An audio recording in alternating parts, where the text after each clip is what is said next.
Boss, thanks so much for taking the time to do this. You're very welcome. So let's begin with your life and career in MMA. How did you begin in the sport, ultimately fight in the US, and become one of the most well-known fighters in MMA? That's a question that takes such a long time. It started with me being a kid and being bullied. I had a horrible skin disease everywhere on my hands, and arms, and my neck, face. So I had to wear these Band-Aid gloves and long sleeves, turtlenecks. I always tried to hide it for every kid. And kids, they're relentless. They have no clue how really deep they can hurt you with just saying things. So I think that was pretty much the reason that I wanted to become a fighter, because of the bullying. And then seeing a Bruce Lee movie when I was 12 years old, that changed my life. That Enter the Dragon, I realized that if I would be like Bruce Lee, the bullying would pretty much stop. So that's why my quest started to become a martial artist. It took a long time because my parents didn't want me to do it. But eventually, at 14 years of age, I started doing Taekwondo. I started training with the adults because I had a friend of mine who took a friend of a neighbor who took me under his wing. So training with the adults was a really good thing for me because I started dropping those adults. And 6 weeks, 2 months, and I heard them talk about me in the dressing room. Everybody was impressed. So my confidence started rising, and then I got in a fight with the biggest bully in town. His name was Shucky, and I knocked him out. One punch with his 6 buddies were there, and it was the most amazing experience to me. It changed my life. It changed. I think 98% of the bullying stopped right there. If now somebody would bully me, it was somebody who didn't know me or didn't hear about the story, but for the rest, it stopped. So it did work. But I always say to people, and I understand this, you can't fight violence with violence, but sometimes you have to fight violence with violence. Like bullies are such a dumb people. It's proven, like the majority of them doesn't have the highest IQ, and that's why they do it. Because if you really break it down and you realize, why is somebody bullying? It's actually a very insecure little person who's doing it, and they don't. You can't reason with people like that. You got to pay them back in the same language they give to you. And if the language is a beating, well, then they're going to need a beating because that language they understand. And with me, it completely helped me. It stopped everything. Understood. How did you begin in the sport and ultimately come to the United States? I started. I did these crazy martial arts shows in Holland. Like we added comedy choreographed fights with short sticks, long sticks, nunchucks. We would break boards, but like really spectacular spinning back kicks. I would kick little cups off his with a spinning, jumping, flying back kick. I would kick a cup off his mouth, and he had a cup in his mouth. I would kick that out as well with a spinning back kick. And we did all these crazy demonstrations, and suddenly we became known people there. They put us on TV. They start putting us on big events in the break. There was an hour break. Boom, let's put us in the ring there at a big not mixed martial arts. I wasn't there at the time, at a big kickboxing event or a Thai boxing event. And we suddenly we were on TV, and we went to European TV, and we started traveling through Europe actually to do those shows at events. And at one of those events was Chris Dolman. He was fighting at the time. He was the representative for the organization Rings in Japan, which is a shoot fighting organization. But there was a lot of work in there as well. And he told me that was, I should focus on free fighting. He knew me from Thai boxing, he said, but now he saw me doing these crazy backflips and all these somersaults and all the stuff we did in those demonstrations. And he says, I really think you have you will be great at free fighting. That's what they call it. I asked him what it was. He explained it to me. Then he told me that there was money involved. I could actually make money with it. And that's where it started. One day I got a phone call, and there's a new organization at his gym, Funaki Masakatsu, Suzuki Minoru, 2 fighters from Pancrase, who also were the owners of Pancrase, and they were looking for new blood, so to say. And he called me that morning. I picked up the phone, which I never did, and the answering machine was broke, so it was really weird that I did pick up the phone. He says, jump in your car right now. You got to come to Amsterdam. There's a tryout. Some Japanese guys here are looking for new fighters. So I went to Amsterdam. It's a long drive for me, like a 2.5-hour drive. Well, consider in Holland that's a long drive. Here it doesn't mean anything. But I knocked the guy out in a sparring session because he went really hard. I won him 2 or 3 times, and then in the 3rd round I figured, okay, he does it to me, I'll do it back. So I knocked him out with a high kick, so it was spectacular. And I remember Funaki and Suzuki both pointing at me, and they say, we want him. And that was it in 1993, September 21st, 1993. That was about 2 months after that tryout, I would say. I was fighting in Japan, and that's where everything started. Now, you mentioned you fought for Pancrase. How different is it fighting in Japan than fighting in the United States? Is it the crowd sizes, the atmosphere, the events? What's the big difference that stands out in your mind now? It's the people. It's the people really understand that you are the professional fighter, so you will probably know it better than them. So these are the people who will not shout instructions to you what you need to do once you're fighting. So but that means it's completely silent. It's the weirdest experience. I mean, if I would put a buddy of mine in the 20th row or in the 30th row, if he would speak to me in the voice that I'm talking to you with right now, I could understand him. That's how quiet it is. Now, don't get me wrong. If somebody gets knocked down or some submission gets really close, people go nuts. They go nuts for about 5 seconds, and then it's quiet again. And I truly believe that actually changed my whole fighting. I think, I pick up negative energies a lot. That's why I don't go shopping when it's very crowded, all those things, because it drives me nuts. It's like almost like I feel the energy of other people. And I was a super aggressive fighter in Thai boxing. Like every picture you see of me when I knock somebody out, my facial expressions are just like an animal. Like everything is screaming and just trying to kill the guy pretty much. And in Japan, it completely changed me. I was mesmerized. I was thinking during the fight. I was playing these little tricks that I was doing, and I go, man, what is going on here? I could hear my corner talk to each other, to themselves. I could hear the people in the audience when there was English-speaking people at the first row. I could understand what they were saying. This was all during the fight, and I've never been like that. And I thought, wow, it has to be that everybody is quiet there so you can really zone in on your opponent. And I just became a complete different fighter, way more calculated than I was in Thai boxing. Why do you think culturally there's such a big difference? Why do you think in Japan fighters are respected so much more than they are here? Because they understand it's an art. Now they start understanding it as well. But it's still, if you say you're a fighter, you can tell the demeanor of the people. Now, if they would have been talking to me for an hour already, and then they find out I used to be a fighter, that's okay. But if you come, oh, so what you used to do? Now I can say I'm an actor. And I'm trying to avoid the fighting thing, and not because I'm ashamed of it. Absolutely not. The opposite is true. But I just don't want to go there anymore because it's all the time the same questions. Oh, isn't that afraid? Isn't that dangerous? Isn't that this? But now once they ask you the question right from the beginning, you always see that little look. And it's a look like, oh, you ever got another jock or another dumbass, people that they think that you cannot be a smart person in order to be a fighter. And I truly actually believe the top guys are the opposite. And if you look at the fighters as well, we know this by now, there's a lot of these fighters, mixed martial artists, they all have college degrees. It's a big difference if you look at boxing or other sports. And then you look at MMA. It's a mind sport. For people to understand that, it's a very hard thing because you see two guys in a cage trying to beat the crap out of each other. That doesn't look like a lot of technique. But once they understand it, what they do in Japan, where they truly understand it, it's the samurai spirit also. If you go back, Miyamoto Musashi, the greatest swordsman. You got Sun Tzu, the art of war. You got all these great guys coming. These the Bushido, the way of the warrior, it's so instilled in Japan that now, okay, yeah, you can't kill people anymore, but the next best thing is the warrior who faces other warriors around the world at the highest level. And I truly believe that's why Japanese people are so mesmerized with the whole samurai thing. They kind of see a samurai right there. Agreed. Now, your career was cut short by injury. You came back in 2006. Can you tell us a bit about that, why you weren't able to extend that comeback longer? They called me. They offered me a really nice a payday at the time. And I go, you know what? That it would be great because I would like... I was looking at a house here, very close to the house where I used to live, like a quarter of a mile away. And it had a pool. And I really...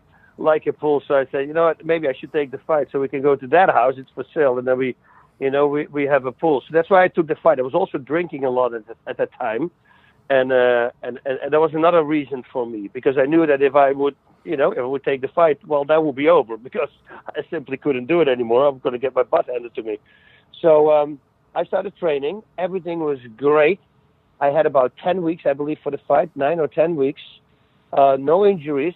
I was really, within 4 weeks, I started training with the top guys again. And everybody goes, "Boss, this is crazy." I go, "I know, right?" They say, "You have a new career, dude. You're back in business. It's going really well." I say, "Yeah, this is only 4 weeks. I got like 5 more weeks to go. It's going to be great." And I was so stoked. But then week number 5 came, and boom, an old injury came back. And number 6, and then boom, boom, boom. And they start stacking up. All the injuries that I stopped fighting for in the first place, they start coming back, and then some. I pulled a groin, and then I pulled a hamstring, and then I pulled a rib, was out. And then on top of that, I had my knees, had my tendonitis in both of my arms was back. That was the big one for me that I was stopped. It was just for me a confirmation that, I have to stop. This is my last fight, because once you hit the tendonitis, I tell always this to people. I tell these people, it's such a pain. It's a pain unlike any other pain. It comes from the inside out. It's like your bone is almost heating up, your bones in both arms, or my upper arm bones, and it is so painful for an hour and a half, and there's nothing you can do about it. You can take painkillers, but then you're going to mess yourself up with that again. So you have to ride it out. I started losing weight because I couldn't eat anymore because of the pain, and training doesn't become fun anymore. You have 45 minutes to train. That's literally 45 minutes. 1 second later, boom, the tendonitis hits. I don't know why that is, but for some reason, you can train 45 minutes, and that's it. After that, you can't train anymore. So you better make sure that you train the 45 minutes really freaking hard, because after that, it's going to be over. You're going to be an hour and a half, 2 hours in excruciating pain. So that really stopped my career. If there's one piece of advice you can give to young fighters now, what would that be? It's very simple, and I repeat this all the time. I say to people, if you go to a doctor with an injury, and the doctor tells you, okay, you can't, 2 months, you can't train. Take 4 months. That's what I would say. Double it up. And don't do what every fighter, me included, don't get me wrong, that's why I know fighters are doing this. They say, 1 month? Okay, I'll probably be back in 3 weeks. They cut it in half or even less, and they want to start training again. Because once you start doing that, trust me, those injuries, they will come back. But they come back with a vengeance once you get older, and it's a nightmare. Like for me, when I go to a gym right now and I see guys sparring, it's really hard for me to watch that, because it's number one on my list to train again, to spar or to roll on the ground. Oh man, I love that. Every time you roll on the ground, there's new things that you discover. There's so many possibilities and combinations, and it's the same as sparring on your feet as well. So I always really enjoyed that, and if you can't do it anymore, it's a hard thing. So that's my advice. If the doctor says 6 weeks, take 12 weeks. Relax. Now, you've been part of so many MMA organizations after your fight career. Pride, AFL, Dream. What makes it so hard for so many of these places to stick around? Is it just the increasing popularity of the UFC? Yeah, they saturate everything. If you have 37 shows a year or more, and everything's, and they buy up all the other shows with Netflix, and it becomes one big home where you can watch pretty much any mixed martial arts event around the world. Yeah, now you're pulling all the attention to you. So that's what I truly believe. Bellator will have a chance, but and especially now with the money deals that they're doing, and with the whole Reebok deal, I don't think if that's going to stay in place this year. I don't know about that, because a lot of fighters are complaining, but other organizations don't have that. What I never got is why not? Is there another organization with a billionaire at the head who just says, okay, we'll double or we triple every pay that the UFC is doing. So if you come to us, you're going to get that. Because I truly believe that once you start doing that, that's where the fighter's going to choose. They're going to go for the place where they can make the best money, where they can really support themselves from fighting, and then hopefully even retire and still have money left. And I think once an organization like that comes, that could be trouble. But I think Bellator is knocking on its way. UFC is just a big powerhouse. They do everything right. And related to that, how useful do you think a fighter union would be? Do you think it's even practical?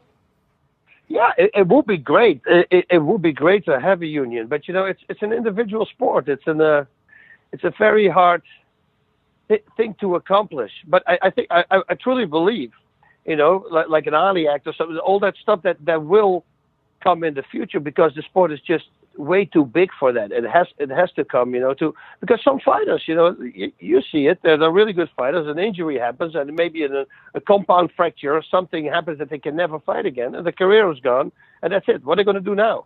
And if the break is really bad, you can't even become a teacher, or you didn't have a backup plan, you didn't stay in school, or you did whatever, you're going to have a problem. So for that reason, yeah, I truly believe that it would be good to have a union. And in terms of drug testing, so many of these fighters now are getting popped for drugs. How do you think they can combat that? Is it possible to get rid of it from the sport entirely? I don't think so. I always think you have knuckleheads who think they can, who can still use it undetected, and that's why these guys are getting caught. I think the penalties should be bigger. The first time is a year. Why not the first time 2 years? Second time you're out. Boom, get it over with. Everything you put in your mouth is you. If you decide, this is the thing I'm saying all the time as well. And I used to do this when I was fighting in Japan. We're talking 93, guys. When it was all, and I saw guys walking around me, ballooned up, 245 pounds, who suddenly now, when you see them are 190 pounds or 200 pounds, it's weird, right? You can't lose 45 pounds. That means that you were doing something at the time. It's a shame. I hope they really get a handle on it. And I think penalties is the worst thing. No pay. Once you get caught, you don't get paid. I think they should give the fighters check as soon as their tests clear. Because if the test doesn't clear, they should not get paid. And I think once you do that to a fighter, that's it. They're going to stop. Yeah, you will, of course. There's always really dumb people, but that's going to be a handful. And would you support a no-tolerance policy, something like a one and done? No, not that, because it is possible. People do make mistakes, and people do are how do I say this? There's always a friend who says, "Oh my God, this is really good stuff, man. You should try to take this out. It's totally legal, totally." And if you trust that friend, and you're a knucklehead, and you don't look it up, and and there is something in that particular product, yeah, that's a problem. But if you are like me, oh yeah, that's what I wanted to say when I was fighting in Japan. I brought my own bread from Holland. I was eating the same that I did in Holland. I would make sure that I wouldn't go to a cheap sushi place, and thankfully you don't have those in Japan. But all these kind of things are very dangerous for a fighter to do.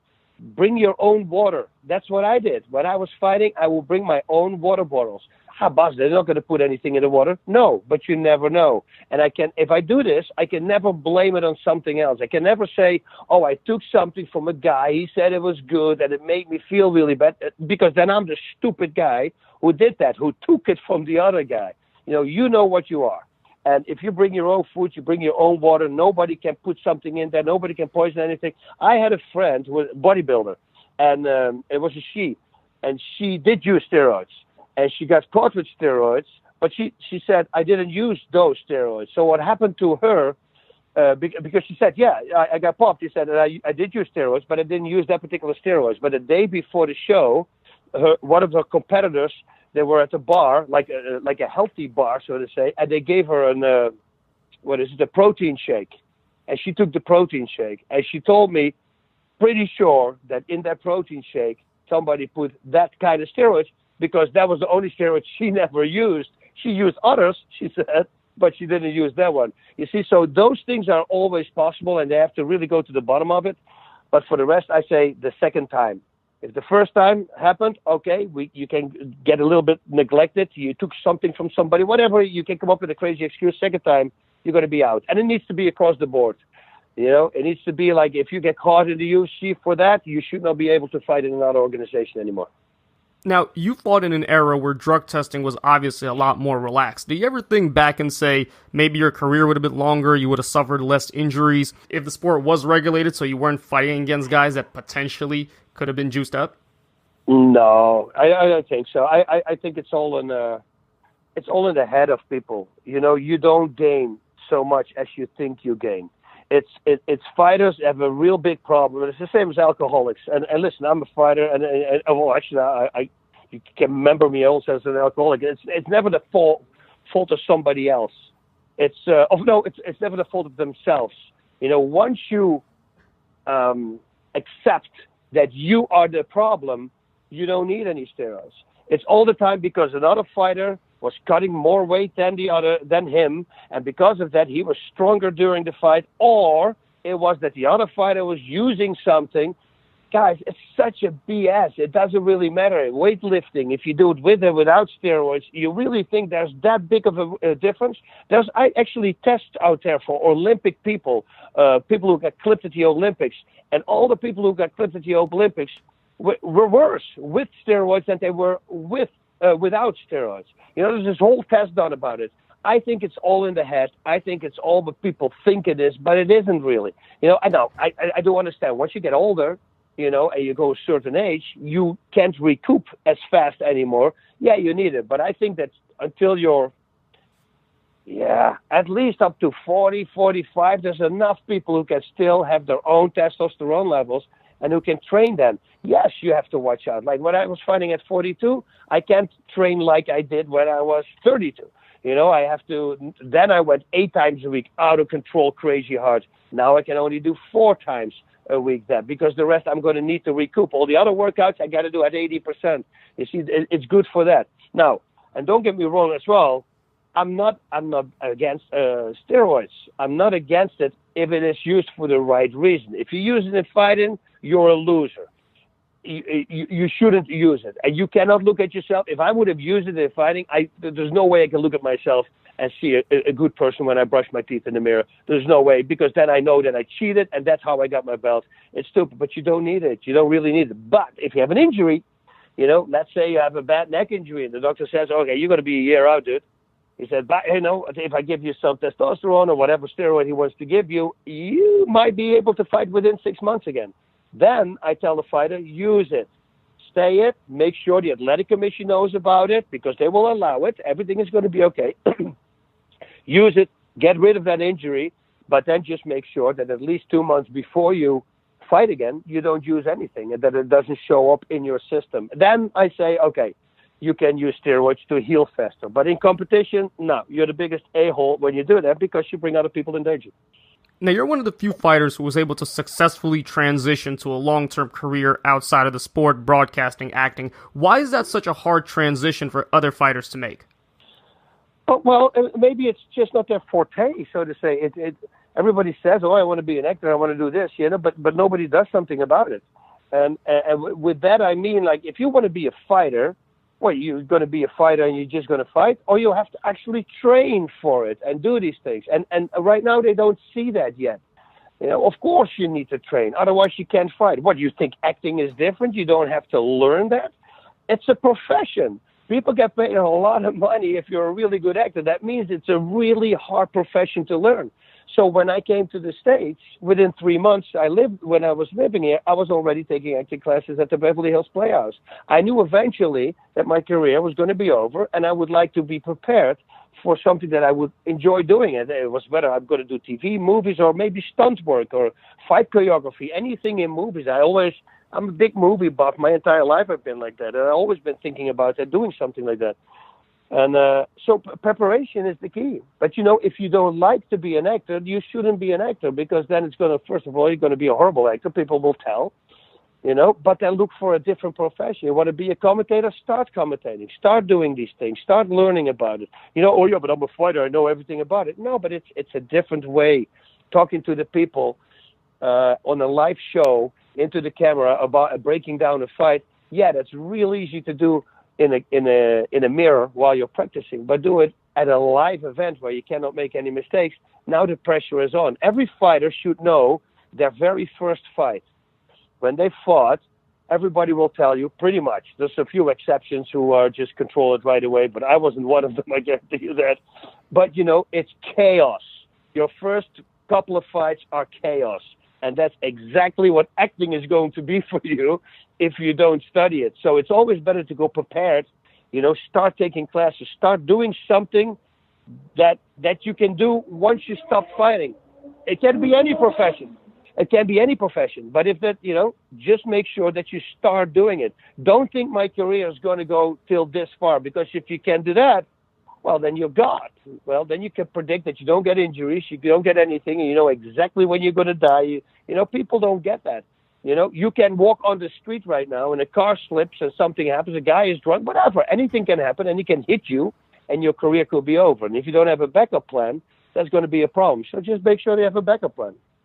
That was my follow-up, actually. You're a regular now on Kevin Can Wait on CBS, a TV show. In terms of commitment, how does acting compare to fighting or broadcasting? It's all regimen. It's everything. You wake up in the morning, and that's where you start. Like, when I had to go back to Long Island to shoot a show, I think about 5 weeks before, my whole morning is spent in memorizing anything. Now thankfully I'm a Catholic as well, so I do prayers and I do everything. But it's all training my mind. It's training my mind. Getting old scripts. I asked them to send me like 12 scripts, old scripts, for the first season. And I start memorizing those scenes and doing those scenes and doing other people's scenes, not only your scenes, just pick out scenes and just start putting it in there, because the mind is an incredible tool. It's the same as everything else in the body. We train our body really hard, and it gets stronger and stronger. And it's the same with your mind. If you challenge it the whole time and you're constantly putting in your head and you start memorizing, it becomes easier to do because you're getting used to it. You're training that big brain muscle. That's what you're doing.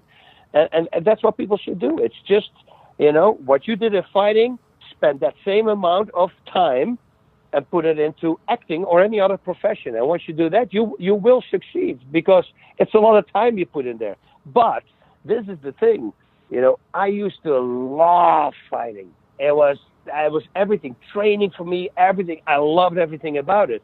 If you pick something that you don't really love, it's going to be very hard to do. Now, acting for me, I love acting. I try to break down every little line and how can I deliver this line? How can I do this? Oh, wait a minute, but he said that before. And what was the scene before that led up to this? And just break it down, and then see what is the best possible reaction for you. I love that kind of stuff. But some guys don't like that. You have some fighters who would like to be a world champion fighting, but they don't really like fighting. And then it's going to be hard for you to train if you don't really like something. And that's the same in acting. So if you do acting because you want to be out there, first of all, that chance is very, very tiny, small, to be a big star actor like The Rock. That's what I'm saying. I never even focused on that. I always said, just having a part somewhere, that would already be great. Or maybe a fight choreographer, do something.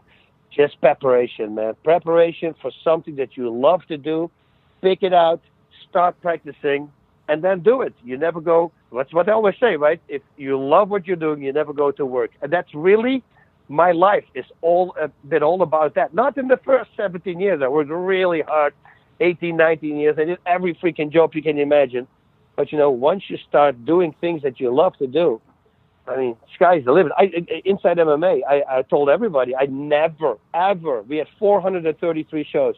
I never had a show that I thought, I wish I could stay in today, that I didn't have to do it. Never. I always wanted to go see Kenny, see Ron, see people, new fighters. Maybe Coleman was going on, Don Fry was coming on. Like the old school fighters that we would invite. I was always looking forward to that. It's the same when I go to a show this week, tomorrow, I for the Professional Fighters League. I'm looking forward to that. Sitting ringside, all the fighters there. I started to, as a fighter. It's so cool to see these guys, and then he wins, and you see the ride going up. It's everything for me right now is gold. Everything, what I do, I love to do. Now, in addition to everything else that you did, which was a lot, you also briefly coached Kimbo Slice several years ago. What impact do you think he had on the sport, good or bad? I think Kimbo had a big impact. I mean, this guy was so known. It was the craziest thing. We couldn't walk here on the street with him. We would go to a Best Buy, to whatever, we would be in a different state, and they would like to play video games, so they're going to buy a video game console with some video games, and they would put all the TVs together. They had connecting rooms, all the TVs together, and everybody would sit in a circle around those 4 TVs, and then people would play video games. But, just to get a video game or to buy the console for the video game, that was a hard thing, because everywhere we went, people dove on him. He's just a magnet for people, and he was a really good guy as well. He's very approachable. Yeah, he looked scary, but everybody knew that I was under that scary look. There was a really nice guy. I really enjoyed the time with him. And it's been so great of you to join us. Where can people go to learn more about you, upcoming appearances, what you're up to these days? I would say that's a hard one. Most of the time, just Facebook, Bas Rutten, Facebook.com/Bas Rutten. That's the Facebook URL. And then on Twitter, I pretty much only answer questions. And I'm not this big social media guy. So if you need to know a question, I would say Twitter me. Give me a tweet, because then I respond, and I will and I do everything myself on social media. These are not other people doing it for me. Just so Bas Rutten MMA on Twitter. That's where I answer questions. And if you want to see what goes on in my life, most of the time I post that on Facebook. Bas, once again, thanks so much for taking the time to do this. You're very welcome, my friend. Thank you for having me.